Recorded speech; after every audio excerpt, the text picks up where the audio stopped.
There's nothing to get nervous about. I mean, team hasn't been selected. It's out of my control. I can just make sure my game is in order, and you know what? There's nothing more I can do really. So, but you know, sometimes the wicket looks greener, but there's a bit of moisture, and you know, maybe the variation of spin, you know, comes into play as well. It's nice to just have an opportunity to partake in a good series.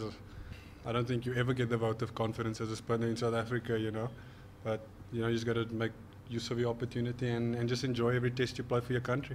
Yeah, I think when you pull a bowl behind the #1 and 2 test ranked bowlers in the world, I don't think eyes are going to be lighting up when Morne Morkel comes on. I think it's when the poor spinner comes on. So it's something that, you know, it's nothing new when playing for South Africa. They always look to target me, and you know, I have reasonable success when people have tried to target me. So I just got to be smart about the way I go about my things, and you know, I can't control what the opposition want to do. That's entirely up to them.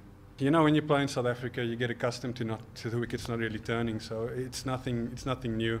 You just have to set pretty clever fields and try and create pressure with your field placings. And if it does do that, generally the batters can become very frustrated whether the wicket's turning or not. Then you know you have a chance. So that's the only thing I've really learned about playing in South Africa and playing in wickets that aren't too spin friendly.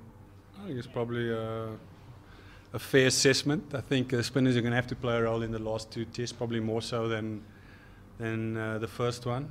But also in saying that, the seam bowlers have been pretty consistent at those 2 venues in terms of reverse swing and all that. But we're not looking too far ahead. I think, you know, I'm sure Nathan Lyon and myself would like to go unnoticed and picking up our 2-3 wickets here every game, every innings if we can. So, but in saying that, we're going to have to play a role at some point in the series for sure. I've always admired Nathan Lyon as a bowler. You know, he's a quality bowler, quality performer. He's played fantastically for Australia for a long time now.